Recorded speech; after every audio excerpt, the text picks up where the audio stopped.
광주광역시에는 한 동네에서 청소년들이 한 학생을 상습적으로 괴롭혀서 경찰이 수사에 나섰습니다. 옷을 벗겨놓고 찬물을 뿌리거나 알몸 사진을 SNS에 유포를 하고 심지어 머리카락을 태우기까지 했습니다. 자, 이 사건을 단독 취재한 나연호 기자 연결해서 자세한 이야기 들어보도록 하겠습니다. 나연호 기자. 예, 광주입니다. 고등학교 1학년생들입니다. 그리고 중학교도 같이 나왔다고 하는데 동네 친구들에게 괴롭힘을 당했습니다. 얼마나 심했던 겁니까? 예, 저희 취재진이 피해 학부모를 직접 만나서 피해당한 이야기를 들었는데요. 예. 이 10대 아이들이 친 장난이라고 보기보다는 차라리 고문에 가까웠습니다. 예. 피해 학생 A군의 이 생일 잔치를 해준다면서 모텔에서 옷을 벗긴 뒤 샤워기로 1시간 동안 차디찬 물을 뿌려 괴롭혔습니다. A군을 기둥이나 가로등에 묶어놓은 뒤 바지를 벗기거나 중요 부위를 만지기도 했습니다. 잠자는 A군의 이 머리카락을 태우고 머리를 다듬어 주겠다고 한 뒤 아무렇게나 잘라버려서 결국 이 피해자는 삭발까지 해야 했습니다. 예, 이건 고문이 맞는 것 같습니다. 자, 그런데 이 피해 학생의 옷을 또 벗겨놓고요, 놀리고 또 이거를 찍어서 SNS에 유포까지 했다고요? 예, 그렇습니다. 피해 학생은 최근 경찰 조사에서 이 피해자 조사를 받았습니다. 이 자리에서 이 평소 가해자들과 속옷을 찢는 놀이를 했다고 밝혔는데요. 놀이요? 자신은 이 줄곧 당하는 입장이었다고 진술했습니다. 가해자들은 옷을 벗긴 뒤 사진을 찍어서 놀리기도 했는데요. 나치 사진을 메신저로 친구들과 공유했고요.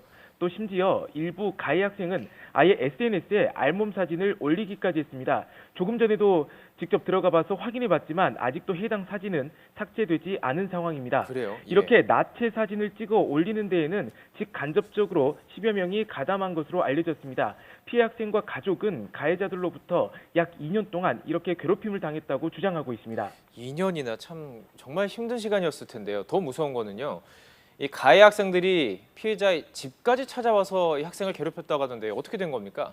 네, 피해 학생의 부모는 맞벌이 부부입니다. 형편이 어려웠기 때문에 부부가 아침부터 저녁 늦게까지 일을 하는데요. 이 때문에 집이 빌 수밖에 없습니다.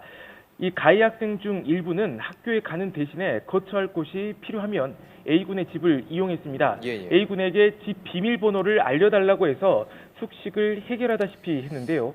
어떤 날은 피해자 이 부모가 낮에 집에 와보니 가해 학생들이 안방에 버젓이 누워 자는 모습을 보기도 했습니다. 예. 딱히 갈 곳이 없으면 피해 학생 집에서 끼니를 해결하면서 놀았던 것으로 보입니다. 심지어 이 수사가 진행되는 상황에서도 피해 학생 집에 수차례 찾아오기도 했던 것으로 알려졌습니다. 이 피해 학생을 상담했던 청소년 보호단체 교사는 취재진에게 피해 학생이 가장 편하게 생각하는 곳이 학교였다고 설명했습니다. 그러니까 예. 동네 곳곳뿐만 아니라 집까지 와서 A군을 괴롭혔기 때문에 학교가 이 가해 학생을 멀리할 수 있는 유일한 도피처였던 셈입니다. 얼마나 힘들었으면 학교가 가장 좋은 곳이었다, 편했다 이렇게 얘기할까요?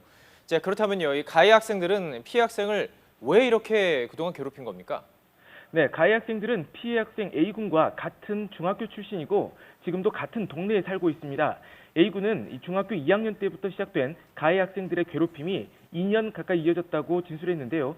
취재진이 어제 가해 학생과 직접 전화 통화를 했습니다. 네네. 이 취재진에게 반성하고 있다면서도 괴롭힌 이유를 묻자 단지 심하게 장난친 것뿐이었다고 설명했습니다. 예. 이 가해 학생은 A군과 같은 아파트에 살고 있었는데요. 집으로 돌아갈 때마다 피해 학생에게 괜찮은지 안부를 물었고 그럴 때마다 A군이 괜찮다고 해서 별일 없는 것으로 생각했다고 말했습니다. 사건이 드러난 것은 가해 학생 부모의 결단 때문이었습니다. A군이 지속적으로 이 괴롭힘 당하는 걸 여러 차례 목격한 뒤 보다 못해서 피해자 부모에게 알린 겁니다. 단지 심하게 장난친 것이었다. 이 장난을 직접 당했다면 어떤 얘기를 할까요? 자, 이렇게 고통을 받았다면요, 피해 학생의 심리 상태가 무척 불안할 것 같은데 어떻습니까? 네, 최근에 이 A군이 병원 이 심리 검사를 받았습니다. 예. 이 서울에 있는 모 병원에서였는데요. 우선 이 정서적인 불안감과 피해의식이 있었습니다.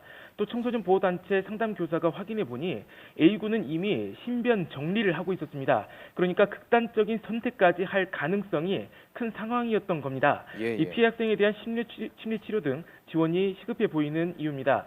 경찰은 피해자 조사를 마쳤고 가해자들을 입건한 뒤 어제부터 불러서 조사하기 시작했습니다. 또 피해자가 더 있을 가능성도 염두에 두고 수사를 벌이고 있습니다. 참 미성년자들의 폭력 상황 아니겠습니까? 이게 다 우리 사회의 큰 짐인 것 같습니다. 하루속히 피해 학생이 제자리로 돌아올 수 있었으면 좋겠습니다. 지금까지 나연우 기자와 함께 이야기 나눠봤습니다.